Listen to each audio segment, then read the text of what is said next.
These bikes are stacking up, abandoned, and dealers just can't get rid of them. If you're planning to buy a motorcycle in 2025, you need to pay attention. Some models have lost all their value, and I'm counting down the top 10 you should avoid at all costs. Number 10. Kawasaki Vulcan S. Back in 2015, the Kawasaki Vulcan S was a dream machine for beginner cruiser riders. With its 649cc parallel twin engine making 61 horsepower, adjustable ergonomics, and a low 27.4-inch seat height, it provided an accessible entry point into the cruiser world. Kawasaki even hyped up its Ergo Fit system, which allowed riders to customize pegs, seats, and handlebars to fit their body. At $7,000 new, it was a popular choice for newbies who wanted a stylish, manageable ride.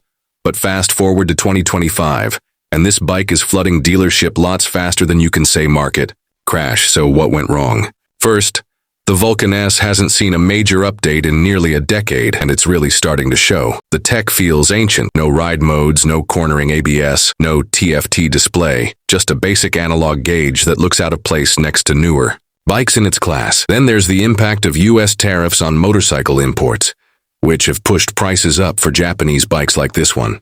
The MSRP has climbed to $8,500, making it a lot less budget-friendly than it used to be. I came across a Reddit thread where a rider shared his frustration. He bought a Vulcan S for $8,000 in 2023, but now he can't even sell it for $4,000. Even though it has low miles and a clean title, dealerships are slashing prices. But the market has moved on to bikes that offer more for the money. If you're a beginner rider, do yourself a favor. Skip this one and check out the Honda Rebel 500 instead. At $6,500 new, it's cheaper, more modern, and comes with optional ABS while holding its value better. The Vulcan S is a fading star in 2025. Number 9. Harley-Davidson Sportster S. When the Harley-Davidson Sportster S launched in 2021, it was meant to be a game-changer. Sporting the Revolution Max 1250T engine with 121 horsepower and a sleek, modern design, Harley aimed to attract younger riders while still keeping traditional cruiser fans hooked. Their marketing push was relentless. Billboards, YouTube ads, even a feature at Sturgis, promising the perfect blend of the classic Harley rumble with modern tech like liquid cooling, a slipper clutch, and a digital dash. But here's the harsh reality.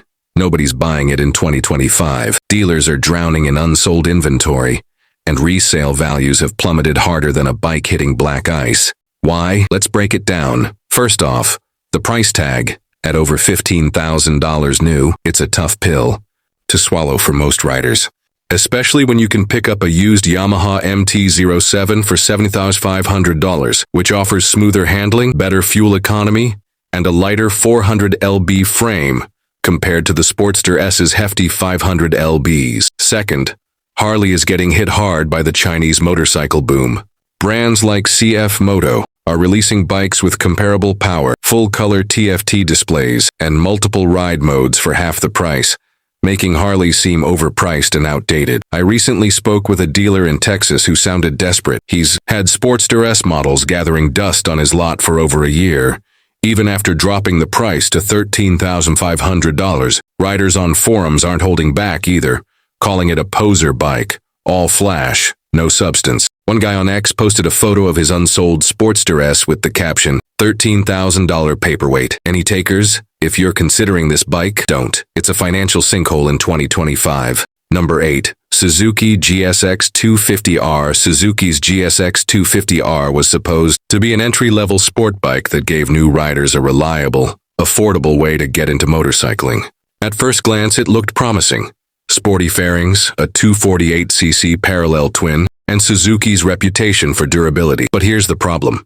This bike was outdated the day it hit dealerships. By 2025, it's one of the worst-selling sport bikes on the market, and dealerships are practically giving them away. Why? Because it's slow. Painfully slow. With only 24 horsepower and a top speed of barely 85 mph, this bike gets left in the dust by nearly every other beginner sport bike. Compare it to the Kawasaki Ninja 400, 49 HP, or the Yamaha R3, 42 HP, and you'll see why riders aren't interested. Then there's the price. Suzuki was still charging around $5,000 for this bike new, while better options were available for the same or even less money. Even on the used market, the GSX 250R is nearly worthless. A quick search on CycleTrader shows plenty of listings under $3,000, but nobody is biting. Number 7. Honda CB500X. The Honda CB500X has been a solid entry-level adventure bike for years. It's comfortable, fuel-efficient, and reliable, but in 2025 it's obsolete. Why? Because competition has passed it by. Riders looking for a middleweight ADV bike are choosing the KTM 390 Adventure, the Yamaha Tenere 700, or the Honda Transalp 750, all of which offer more power and better off-road capability. At $7,300, the CB500X is too expensive for what it offers. It still has a basic LCD display, no cruise control, and a 471cc engine that struggles on highways. Used CB500Xs are sitting unsold for months, and dealerships can't move new ones either. One Honda dealer even dropped prices to $6,500, and they're still not selling. If you want an affordable ADV bike, skip the CB500X and go for a Royal Enfield Himalayan 450 or a used Yamaha T7 instead. Number 6.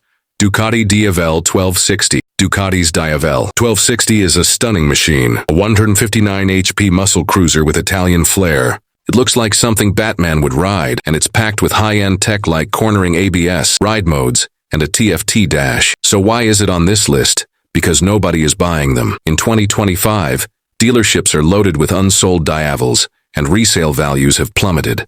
The biggest issue? Price with an MSRP of nearly $23,000. The Diavel isn't just expensive, it's overpriced for what it is. If you want a powerful cruiser, you can get a Harley-Davidson Lowrider S for $18,000 if you want Italian performance. The Ducati Monster SP offers a more engaging ride for $6,000 less. Plus, Ducatis aren't known for reliability. Owners complain about electrical gremlins, expensive maintenance, and sky-high insurance rates. One rider in a Ducati forum summed it up best. Number 5. BMW R18. BMW tried to break into the cruiser market with the R18, a massive 802cc boxer twin that screams heritage. The problem was dead on arrival. Riders who want a big cruiser buy Harleys or Indians, not a BMW. The R18's $17,500 starting price scared off casual buyers, and the bike's 761-pound weight made it a nightmare to handle at low speeds. Now in 2025, dealerships are drowning in unsold R18s. One BMW dealer I spoke to said they had 4 R18s sitting in the showroom for over a year, even after offering $2,500 discounts. Used prices? They're tanking hard. Some 2024 models are going for under $10,000, meaning buyers who paid full price are losing thousands in depreciation. If you want a big cruiser, buy a Harley Road King or an Indian Chief. You'll have a better bike with stronger resale value. Number 4. Suzuki Katana. Suzuki revived the Katana name, hoping to bring back nostalgia from the 1980s, but instead of a true sport bike revolution, they gave us a reworked GSX S1000 with an identity crisis. It has a 999cc, inline 4, 150 HP, and aggressive styling, but in 2025, it's a sales disaster. Why? Because it's priced too high at $14,000, while offering worse features than its competition. Riders looking for a leader bike go for the Yamaha MT-10, Kawasaki Z900, or even Suzuki's own GSX S1000 GT. Owner on X put it bluntly, the Katana. It's cool for 5 minutes. Then you realize you overpaid for a GSX S1000 with weird bodywork. Number 3. Yamaha Star Venture. Yamaha tried to compete with Harley's touring bikes, but the Star Venture flopped hard. At 950 pounds and nearly $27,000, it was too expensive and too heavy for most riders. Now, in 2025, dealerships can't give them away. Yamaha quietly stopped marketing it, and many dealers aren't even stocking them anymore. If you want a big touring bike, just get a Honda Goldwing or a Harley Ultra Limited. They'll hold their value better. Number 2. Harley-Davidson. Panamerica Dunnerstap. Harley's first attempt at an adventure bike actually started strong. It had great power, 150 HP, adaptive ride height, and modern tech. But in 2025, resale values are crashing hard, and Harley dealers can't move them. The biggest problem? Harley owners don't buy ADVs, and ADV riders don't buy Harleys. Plus, early models had reliability issues, scaring off potential buyers. Now used Pan Americas are selling for under $10,000, while the BMW R1250 GS and KTM 1290 Super Adventure keep dominating the market. Number 1.